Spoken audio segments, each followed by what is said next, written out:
Are we live? We are live. Okay. Hey guys. So we're starting this week's live. Let's invite some people. We're gonna invite some people. I'm gonna get it on my Facebook. So we're gonna give it a few minutes here. If you're watching us on Instagram, you could also find us on Facebook.com/thegreat88. We're just gonna wait till we get some follows. We'll answer questions both from Facebook and Instagram, but it'll be easy. Well, either or, because you'll check the Instagram questions and I'll do Facebook questions, right? So we get them all. What's good, cuz? Okay, so let me just add that to my Facebook.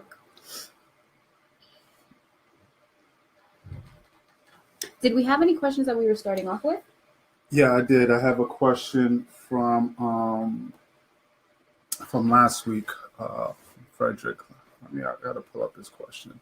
Okay. Yeah, I did. I have a question. Oh, let's not do that. Okay.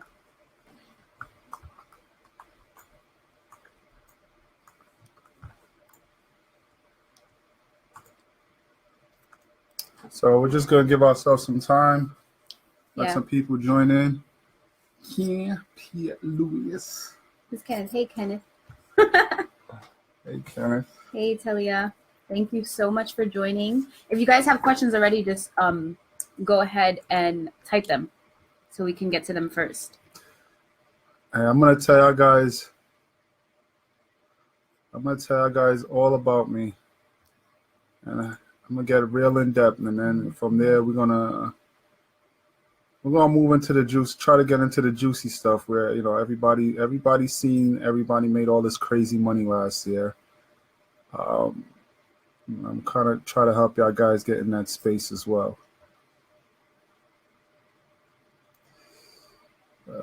So I have a question for everyone. How much money are you guys looking to make? Right? Like what? You know what the answer to that's going to be, right? What's the answer to that? More. I always like to know everyone's reason behind doing something, because that's actually what's going to drive you to actually put in the work that it takes. So I would love to hear some comments on why you guys are interested in crypto, like why you're choosing to get started, why this route to create an additional source of income. I believe his name was Reginald. Reginald had a good question. You remember him? Oh, no, I remember what Reginald said. Reginald said that, is he here? No, he's not yet. So you want to just wait a little bit? I won't address his question because Reginald, he's kind of like, sometimes you're looking at the prize and you don't really realize you're looking at the prize. It looks like something bad, but you didn't really figure out, like, no, that's the thing. Right. Like, so like Reginald is in chase of something. He believes something is to be better, and he doesn't realize that the thing that he wants is what the thing that he's shunning. It's a weird paradox. So I'm gonna go ahead and I'm gonna look for his exact question while you go ahead and just get started talking to everyone that's on, because we got quite a few people on already. All right. So, for y'all guys who don't know me, I go by Alexander H. This video, all of our live streams are going to be also available to rewatch, not only here on Facebook, but also on my YouTube channel. Yes. H. Alexander. It makes it really easy, right? Everything is H. Alexander. It makes it real easy. I know it sounds like some kind of my name sounds like a fancy Italian clothing designer, but that's okay. That's okay. No, British. I'm sorry, a British clothing designer. But all right, so I'm gonna start out, and because I want to get y'all. Last week we started out with the basics, just talking about Coinbase, how to onboard yourself into crypto, right? Today I want to talk about how did I get to that point. Yeah. And not from just a crypto standpoint, just my journey as an entrepreneur. So for those who know me, I know that I haven't had I guess a real job, you would say, since I was 19. Me neither. Um, I worked as a freelancer in the production and entertainment industry for probably that's my longest stint I've ever done anything. I probably did that for like 9, 10 years. Outside of that, I've always kind of just ran my own businesses. So my journey started um, from I was 19, 20 years old. I started buying homes and became this super duper landlord at one point. I had like 20 tenants. By the time I was 23, I decided I didn't like being a landlord anymore and decided that I'm going to try to focus on other business ventures. I became a franchisee in a national franchise. I don't want to disclose the name here. And that's actually how we met because I bought into the same franchise. Yeah. So I was with that franchise for several years. I actually developed many locations for them across the several states in America. Several states How across many the country. locations total? Tell them. 18 locations total. I grew to be one of the largest entities within that franchise, achieving an elite status within that environment. And from there, I guess I have like a 6, 7 year bug. Around that time, I just started getting bored. I'm like, I need to find something else. So that's can I just like interrupt for a second because he's very modest, very modest. So like when I met him, he was like low 6 figures, right? And then within like a year or two, he just jumped into and turned it into a 7-figure business. So I feel like that's very important for you to mention to people. Hey, you know what? Yeah, you know what? I guess I have to get comfortable saying that, man, because I'm gonna be honest with everybody. I do find it a little bit distasteful when people online start talking about. Like you could tell people that you made a lot of money, but like when you start actually throwing out the dollars amount, yeah, I kind of feel like you're sending like what message you're really trying to send? Like, all right, are you trying to give us education, or are you trying to rub your money in our faces? Right. So I'm gonna be very careful with that. I'm not here to tell everybody I made $10 million and you should be like me. I feel that it's very important to mention it because people can see your progression, right? Okay. People can see where he started from. And I mean, that's the reason why I'm on this live. Like, I'm very picky with who I spend time with and who I learn from. And he's a mentor because I've watched him kind of build from nothing. So I really want to just like outline that. Yeah. So I took, a one-shop business to 18 locations, where it was doing, a few M's in revenue, and not just 1 M, but a few. And then I decided. So I told y'all the story of how I learned about Bitcoin and crypto, and then I decided to start mining. Right, and there's a few things I didn't mention about mining last year. Last week. One is before I actually got my mining equipment, I bought a cloud mining contract with Genesis Mining. With the company, we're gonna put the link in there with Genesis Mining. Now, I don't know if they still offer. It's periodic when they do offer mining contracts. I have a unique contract with them where I have a lifetime mining contract with them. So as long as Bitcoin is still profitable to mine, they're going to mine for me. Every single day I get about $100 payment. And that was an $8,500 investment in November of 2016. As year to date, that's probably made me over $100,000 in Bitcoin. And there are other options when it comes to cloud mining. There's other options that come to cloud mining via BTC. Hashflare.io. Yeah, so there's other options. Mining is good in this sense. is because when you're mining, the dollars, the tokens that you mine today has the potential to be worth a lot more next week or next year or next month or however you're tracking it. So when you're calculating mining profitability, it's always important to think, well, where's the room for this token to go?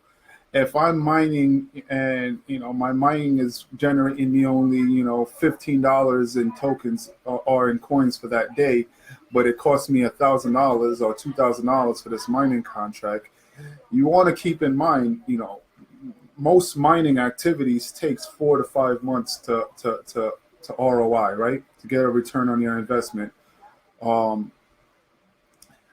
So what you want to do is you want to say, all right, well, there may be X amount of room for this coin to grow over the next 4 or 5 months. And that's where the real potential in mining comes. Because when I started mining, Bitcoin was under $1,000. I thought it was going to take me somewhere between 8 to 10 months to satisfy the output in capital I put out. But it wound up only taking me about 3 months. Because the value of Bitcoin just jumped up tremendously. So whatever, then there's other coins that you can mine. There's Ethereum, there's Zcash, there's Monero. So you don't have to pigeonhole yourself into mining just one coin. Yeah, and so like for us, this is definitely a long game. Yeah, definitely a long game. So for those of you that are looking for get rich quick type situations, this is not what we're about. And so I got Reginald's question. Do you want me to read off? Yeah, okay. Let's read his question. Okay, so actually he had a statement on the live last week, and he said that crypto was terrible, and so we wanted to know what was his reason behind having that judgment. So he says, to me, that it is speculative. It's the .com of the 21st century and a way for millennials or people on the fringe of it to get rich quick, which is exactly what we said we're the opposite of. And I'd rather invest in a tech company or pharma or something like AI because of where the world is going. And this was so beautiful because that's why we are in crypto, for the same reason. His question is like, his statement was so like, and I didn't want to respond to him in there because we would have went back and forth and it just wouldn't have been fair to either one of us. So I said, let me wait a week and I'll come back and address his question. So the first thing, what was his first statement was part of his statement. It's speculative and it's the .com of the 21st century. So it is speculative. My apologies, y'all. He is a business owner, so we keep the phones on. So it is speculative. A lot of it is speculative, but most things in the world are speculative. When you go and invest in stocks, when you buy stocks, you're speculating that company is going to provide value, and that value is going to make the value of that stock increase, exactly. Right? So it's no different here because cryptocurrency, because it's really a misnomer. These tokens actually represent the value of the project that's behind them. Yes. So as people are just not just printing these tokens out of thin air and saying, okay, you could use them to transfer and pay for things with. There's some of that going on, but we stay away from those tokens. Yeah. Right? There's tokens like Wabi, EOS,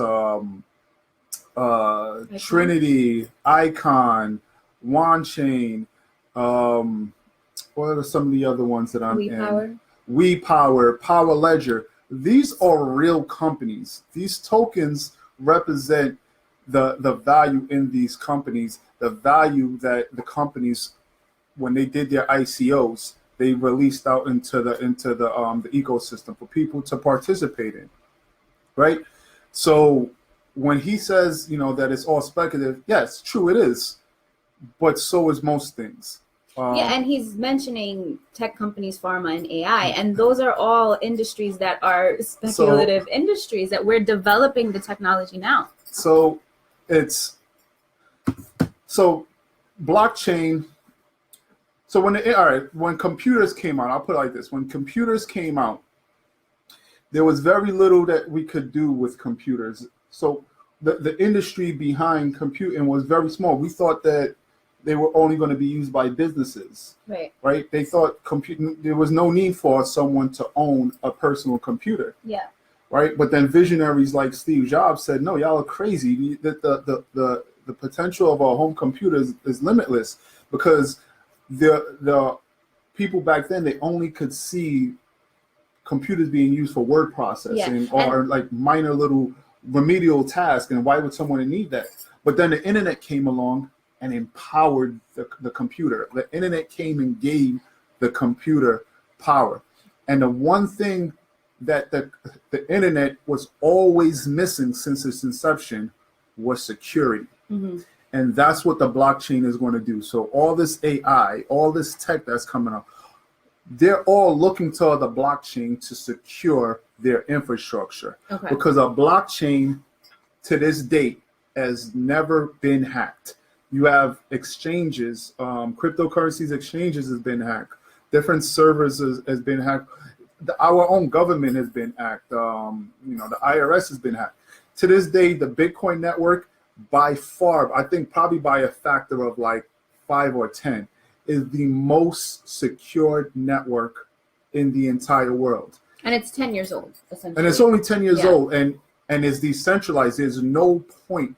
There's no one single point of entry of weakness where a hacker could come in and take down a network. This is why they focus their attention on exchanges. Yeah, can you elaborate a little bit more on decentralization? I think that's important for people to understand. All right. Because we didn't touch on that at all last week.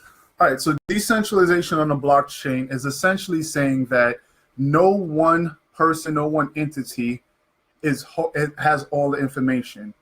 So in the Bitcoin, I'll speak specifically on the Bitcoin network. So, it's the oldest and it's the easiest to know. So the Bitcoin network has a network of nodes, and they're spread all around the world. And these nodes actually run the protocol, or the software for layman's term, that is Bitcoin. They run the Bitcoin protocol. These are the nodes. These are the computers or servers that once a transaction has been mined, they're actually putting that transaction on the ledger and running the protocol. So you could go in anyone, you could tear down, you could just figure out where the nodes are in Europe or in Africa or in Asia and tear those nodes down, and it wouldn't affect the infrastructure. You could shut down a mining facility in China. You could shut down a mining facility in Washington, and it would not affect the network. It would just keep on going because there's no one single point of failure.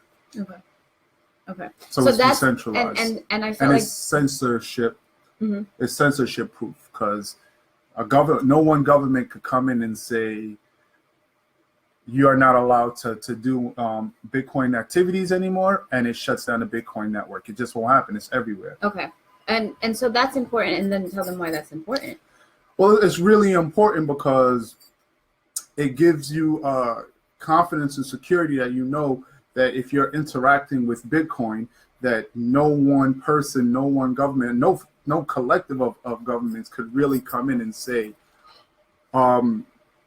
it's illegal to run Bitcoin nodes. It's illegal to mine Bitcoin, and then all of a sudden your infrastructure is shut down, because it's impossible to stop that. It's everywhere. You would have to literally shut down the entire internet, and they're not going to shut down the internet. That's the kind of the only way to stop Bitcoin at this point, is to shut down the internet. So then it's so that addresses, just going back to Reginald, and that we keep shouting him out, but he just raised such a beautiful point that I feel like is on the minds of everyone. And he was talking about the hardware. They're raising up the cost of hardware. Right. Yeah. So that was another thing too, and that's the second point that we're going to get to.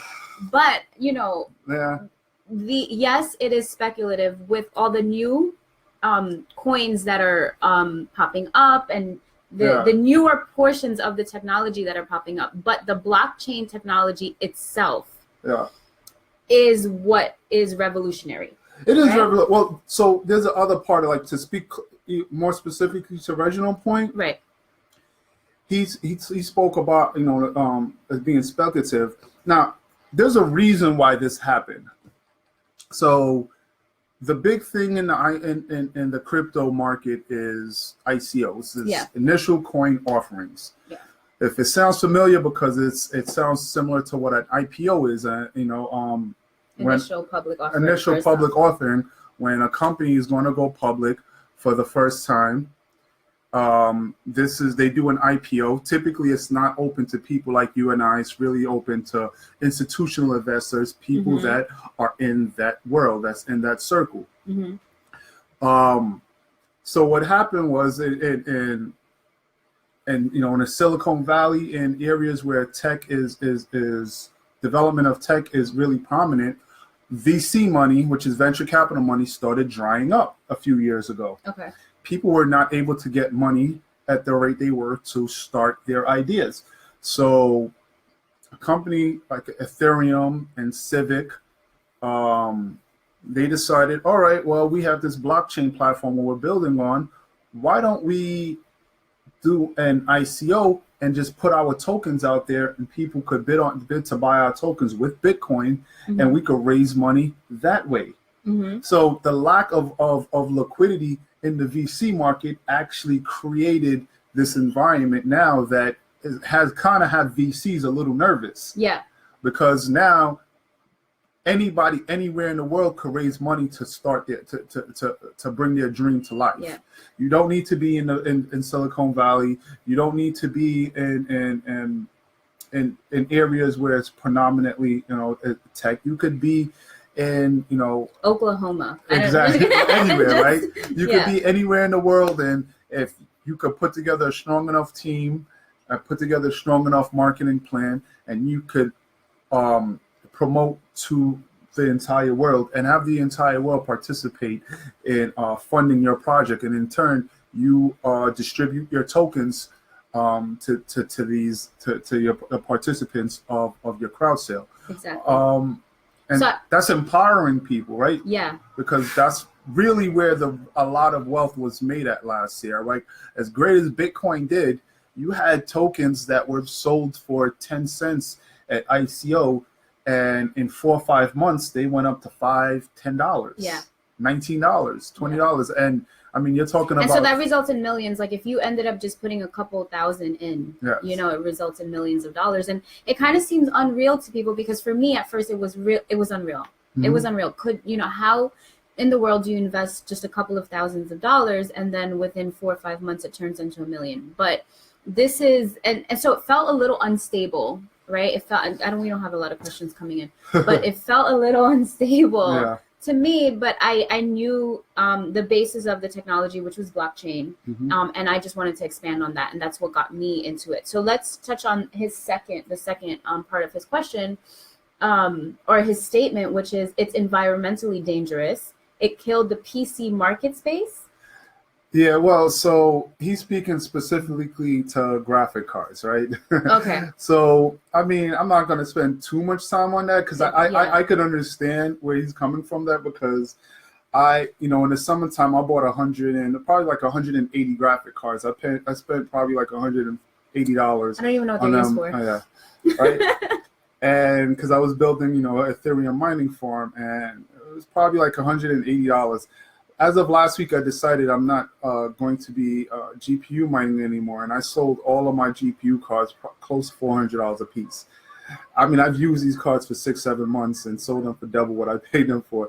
That's how crazy the GPU no depreciation. Market. Well, because to buy a brand new card now, or buy a really good GPU card, it's very difficult. You're going to pay 4 times markup on what the retail price is. Your phone battery just died, so That's we just dropped off on Instagram's live. But environmentally, this is what I'll say to that. All right, Moore's law says that technology is going to double every few years, right? So right now, I mined Bitcoin using Bitmain's S9s, and not to get too technical, but a Bitmain S9 runs about, it uses 14 terahashes. It uses a 16 nanometer chip, no, a 14 nanometer chip. I'm sorry, a 14 nanometer chip. That's the size of the microprocessor that's on the board. It's 14 nanometers long. They say that every couple years it should double, right? So the next generation of miners should drop down to below 10, as low as 7 nanometers, but definitely below 10. And it'll probably consume the same amount of power. So as time goes on, machines will get more efficient and consume the same or less power. So yeah, right now where mining is sucking up energy like it's water, right? But the machine that came before the S9, before the S9 was the S7, it had a quarter of the computing power and used the exact same amount of actual power consumption. 2 years later, we got to a point where we had the S9 where it was 3 times more powerful using the same amount of power.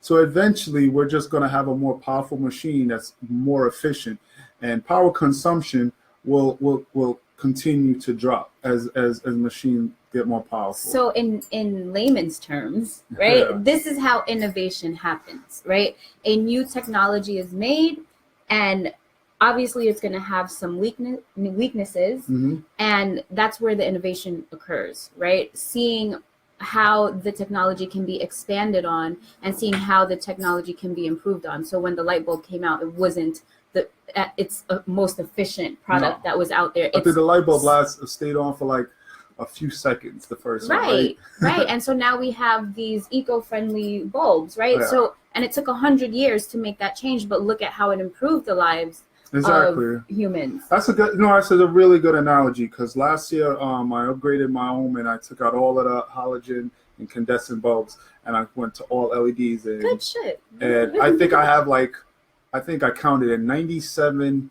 LED bulbs in my home, and I think all 97 of them consume the same amount of power of just 9 incandescent bulbs. But not to get too. But that's to touch on the environmental aspect of what he was saying, because it's so good to address these issues, and if we talk about it, that is what's going to bring awareness to it. And so this is why we do the show, is to bring awareness around crypto and to bring more people into the space and answer the questions that are on their minds. Yeah. So back to the story, because we're gonna go. So I want to kind of give people a format of these lives. These lives are going to be very just kind of storytelling. I am going to have an official Udemy course.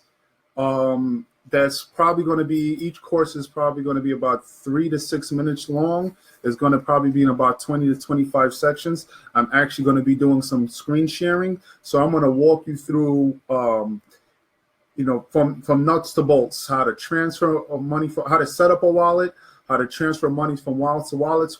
I may talk about some of the tokens that I'm in, why I'm in those tokens, what exchanges that I use, how to get on those exchanges, how to go through your KYC, how to get your limits up so you could be able to withdraw and deposit the amount of funds you want to. So a lot of that formal stuff will be done in the Udemy classes. It'll be broken down into little sections, and it'll be a little bit more concise. But for this platform, I'm just going to it's really just free-flowing storytelling, so you get to kind of understand who I am and why this is important to me, and why you should even listen to me, right? Yeah. Because there's tons of people on the internet, and why should we listen to any of them? Yeah. Right.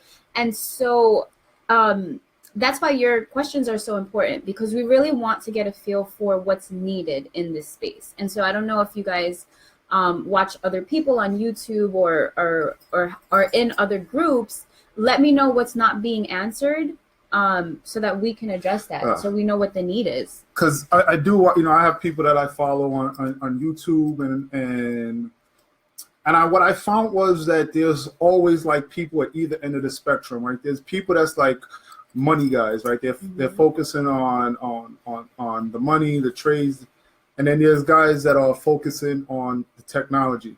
Now, I fall somewhere in the middle. I have a unique set of skill sets because I'm quite techie, not in a layman's way. I'm not overly techie, right? You kind of are, like, at least for me, because I'm so basic. Yeah, I guess so. I'm so basic with technology. I didn't know even how to turn on the light. But I am a capitalist at art, right? So like that's kind of also my my drive is to capitalize on my efforts. So I could kind of speak things. I could speak from things from both aspects, right? I could speak about the technology, as far as hardware standpoint, protocol standpoint, and then I could also speak of the finances, like where should you be focusing your attention on the financial end. Yeah. And we're gonna get to that part of the story. So I started mining. I built this huge facility. I have like 200 machines operating there, and I started in the summertime. I mean, in the wintertime, and then everything was going real well, and then the summertime came around and just kicked my ass, right? Because it's really hard to mine in the summertime. Learning curve, yeah. This was my learning curve, and what I started to do was start focusing, because I had to just kind of like shut down some machines, but I still wanted to continue to make money. So I started focusing on the investment side, and that's when I started, looking at these altcoins and getting into. I didn't dip my foot into ICOs yet. Mm-hmm. The ICO mechanism was just a little bit gray to me. I mean, it was like, all right, so I just got to send my money to these people that I don't know, right? And just expect for it to work out. So I just kind of waited for stuff to hit the exchanges.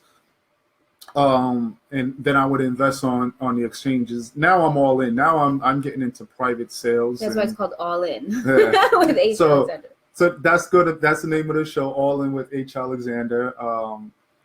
Yeah. So he's going all in, so you don't have to. But so you can take the way that I see it is like you offer these nuggets to people, right? So that you can take it and you can do what you want with it, but from a balanced place of knowing the technology and knowing the financial aspect of it. And so, like he was saying, what this show does is provides a balance between both ends of the spectrum for you guys.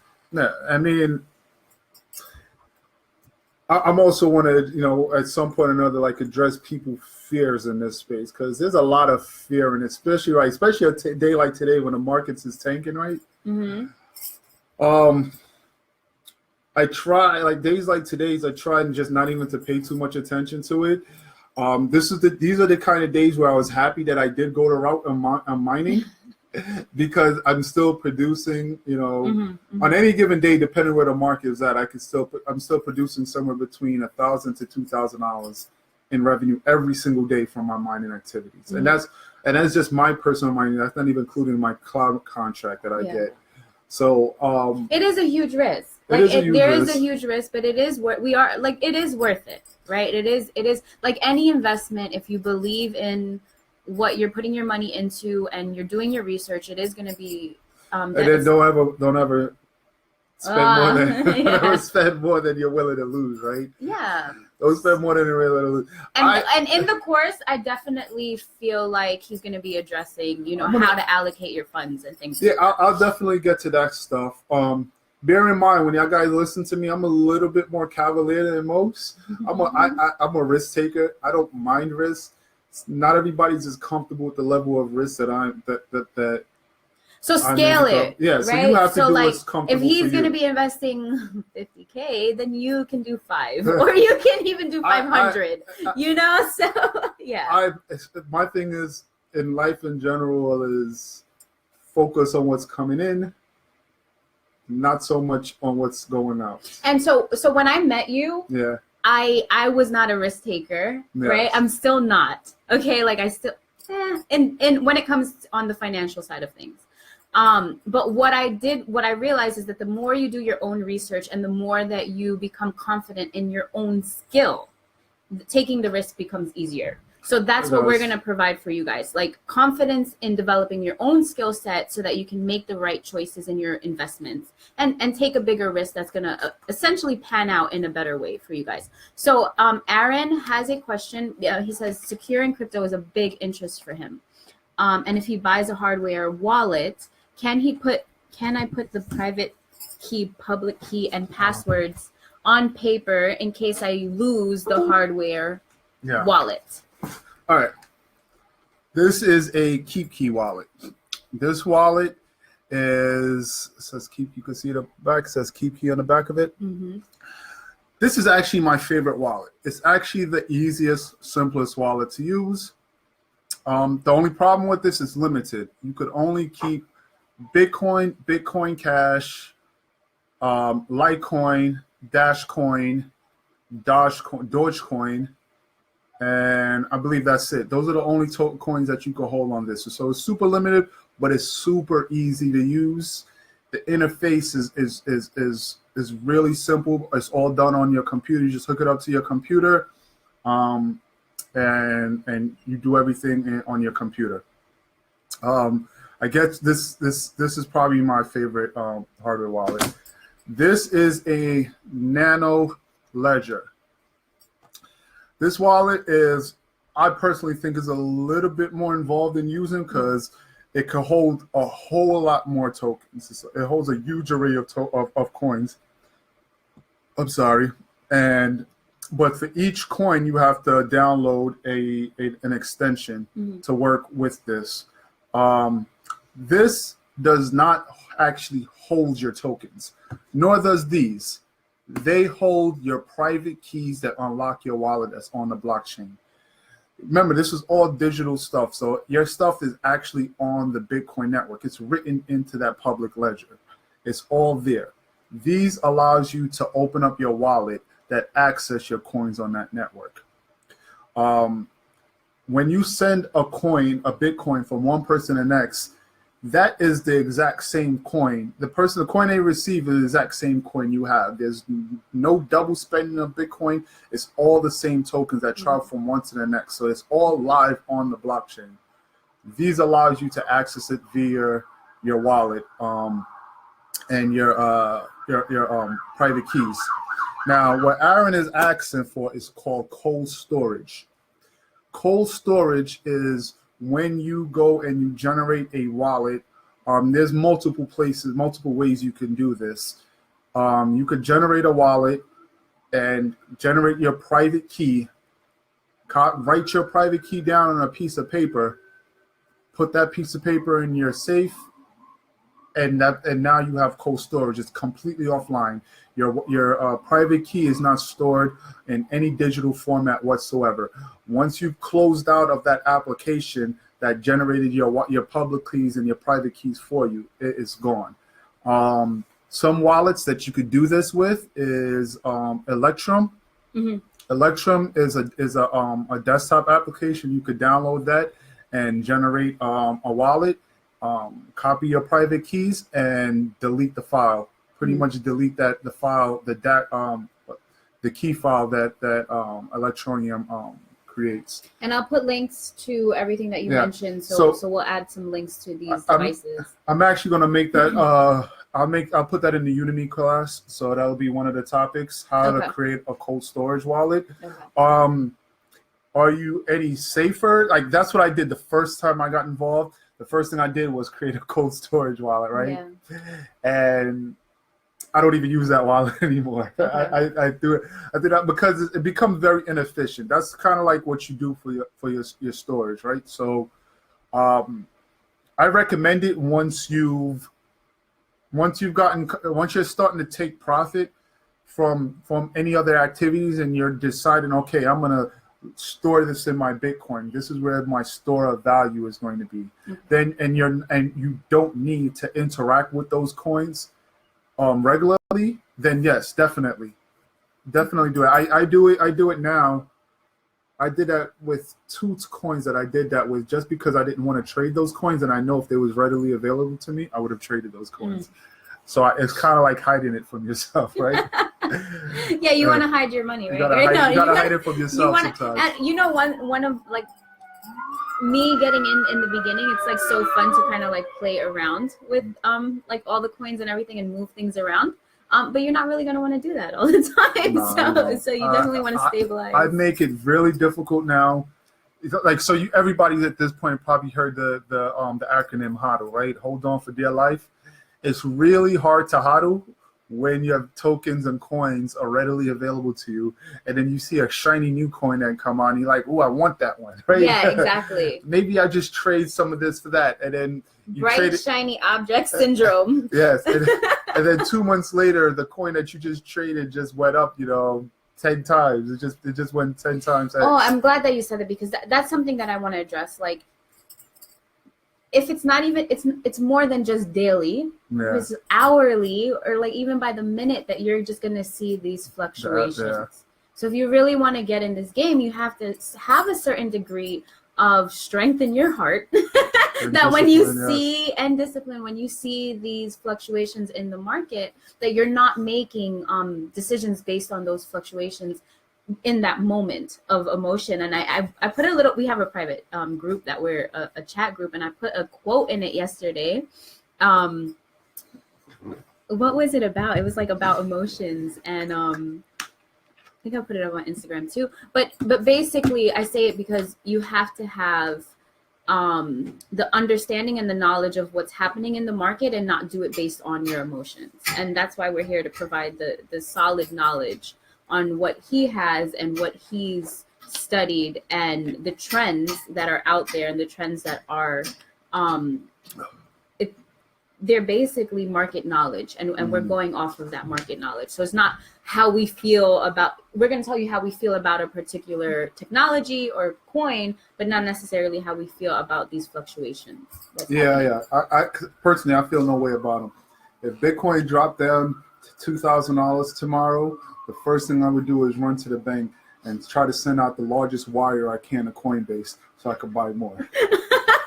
That's the first thing I would do. The first thing I would do, I would be like, hey, I would call up my jeweler and say, hey, listen, you want to take this watch off of me? Because I think I need to go buy some more Bitcoin. And he likes Rolexes, so go figure. So, no, I'm serious. Or Hublot. I believe in this new economy, this new store of value that's here. Like it seems kind of fatty to people. People get interested in things and then they get disinterested.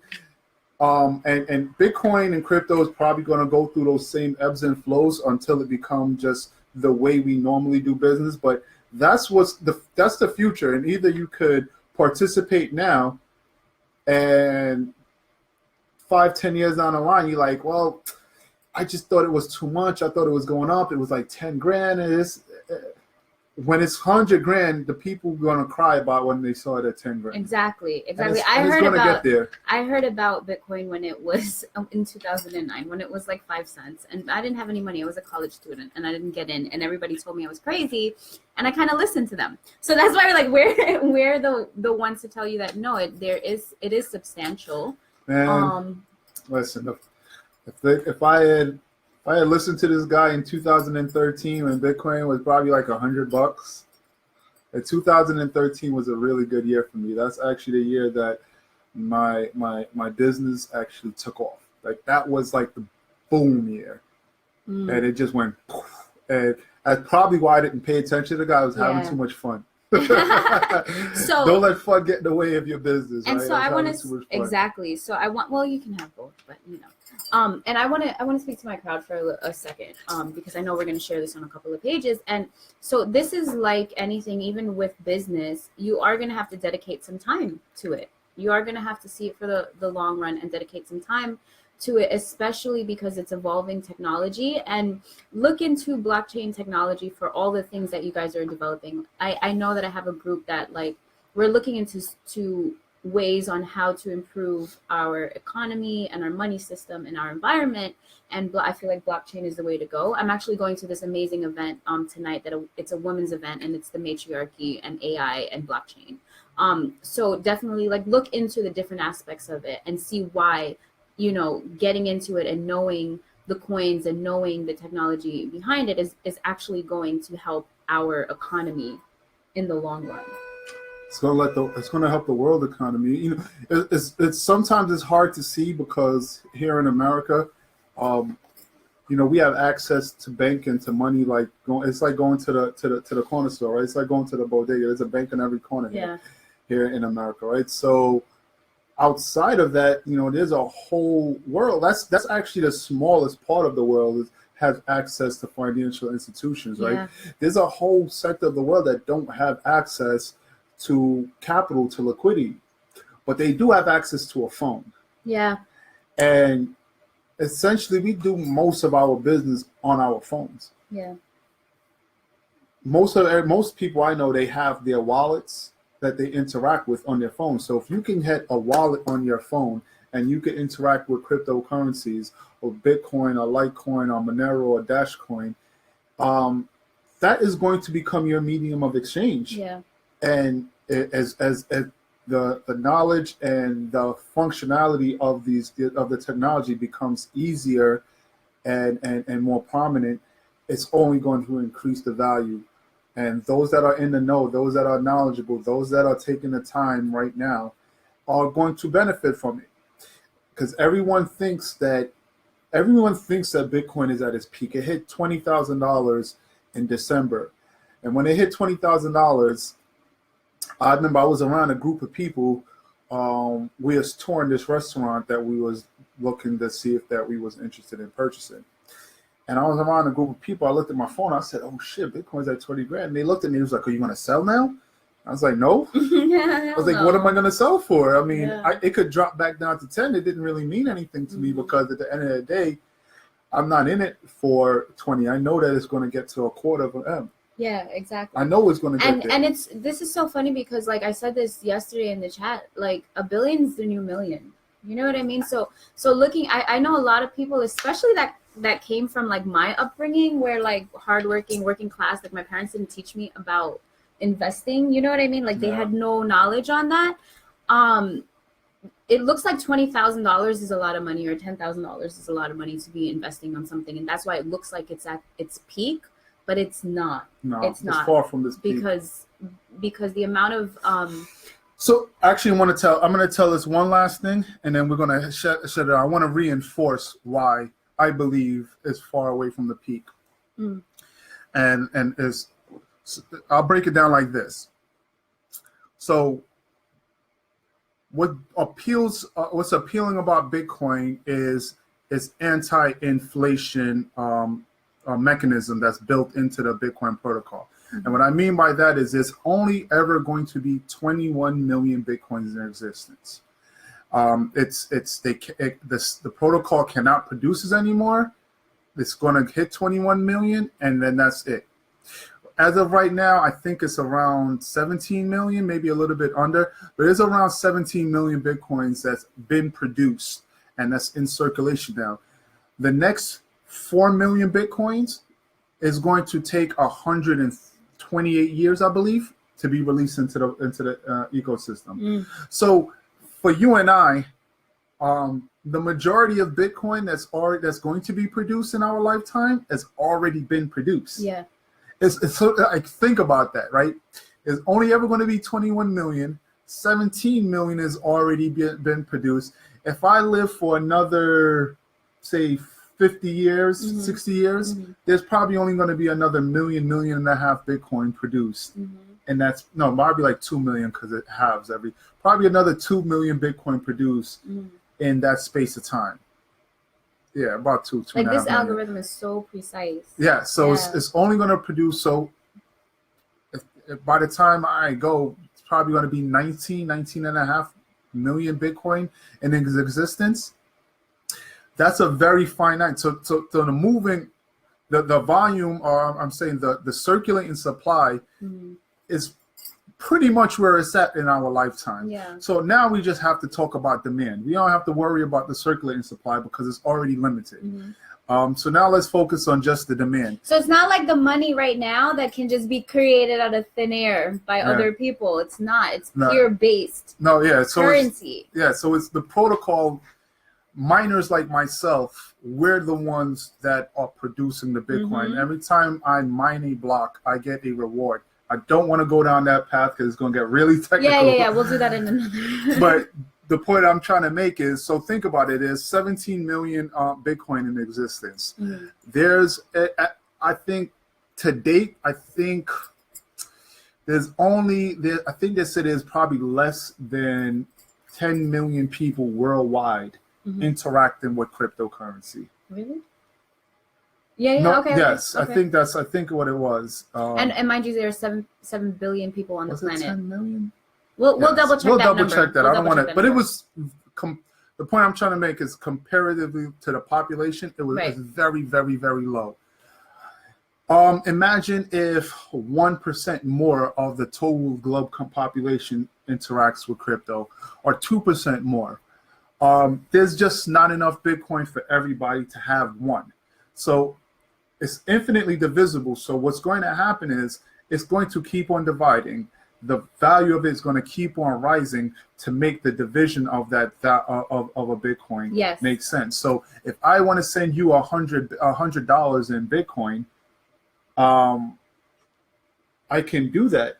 I could buy $100 at $10,000 right now. Satoshi. But if everybody wants to buy send $100 in Bitcoin, then the value of that Bitcoin needs to go up, because we're all going to buy at $100, and it's going to go up. And because we just all can't have one, there's only 17 million. Not everybody could have one. It's just so finite. And at that point, it's not even necessary for everyone to have one, because of the way the value is going to expand. It's not essential, but it's not necessary, but it's good to have one. I started telling this story last year that, people, meaning that just a piece of it is okay. Yes, it's okay, but the things that we do with one Bitcoin now, people are probably going to do very nefarious things for one Bitcoin in the future. It's going to be so valuable, as one Bitcoin. I say in the next 18 to 24 months, one Bitcoin got to be worth somewhere between, I would say, $75,000 and $150,000. Yeah. So with that being said, you don't have to buy. You don't need 10,000, because right now it's at 9,000, around 9,000. You don't need $9,000. You can buy a portion of it, which is called a Satoshi. But you don't even need to know these names. You can use Coinbase, or there's a couple of other platforms that you can take your US dollar, your whatever fiat currency, your euros or AUDs and all of that stuff, and transfer it. So even if you want to just start with $100, you can. And I kind of suggest, and I tell this to people all the time, legit, if you're spending $5 a day on coffee at Starbucks or something, stop doing that, and just accumulate that money. It take $25 a week and start transferring it into Coinbase to just start building it. Like, that's how small you can start with. That's my advice, if you don't have a lot of money to put in all at once. And then also what happens is you'll be able to see that small amount, like that $25, see the fluctuations, and start getting okay with learning how the market works. And so it's not like because I think when I first put in like $1,000, and like something happened and everything dropped, and I looked in my account, and like then it was like 600, and I was like, holy shit, what happened, right? But when you start with small amounts, you get used to the fluctuations, and obviously it's gone back up since then. So that's a good first step. That's what I see. All right, everyone, that's it. Remember, if y'all let me keep on talking, I'll keep on talking. I'm a talker. So we're gonna end there. Like I said, this will be available on my YouTube channel. You can find me YouTube, H Alexander. Yes. So thank you so much for joining us. Also, we're going to be live again. I feel like 8 p.m. is a better time for everybody. Just had to move it up because I had an event tonight. But so we're going to be live again next Thursday at 8 p.m. And we're leaving the topic open. So whatever you guys want to hear, just message me. You can also join. I put a link in the description to a mastermind group. We're going to leave it open to everybody that's on the live now for you to join in. So it's the H Alexander Crypto Mastermind, and we'll be going more in depth on specific topics when it comes to crypto and the types of currencies that are out there. So definitely join that group, and please like H Alexander's public page, because we are going to be transitioning from going live on his personal page to his public page. So thank you guys so much for watching, and we will see you next week.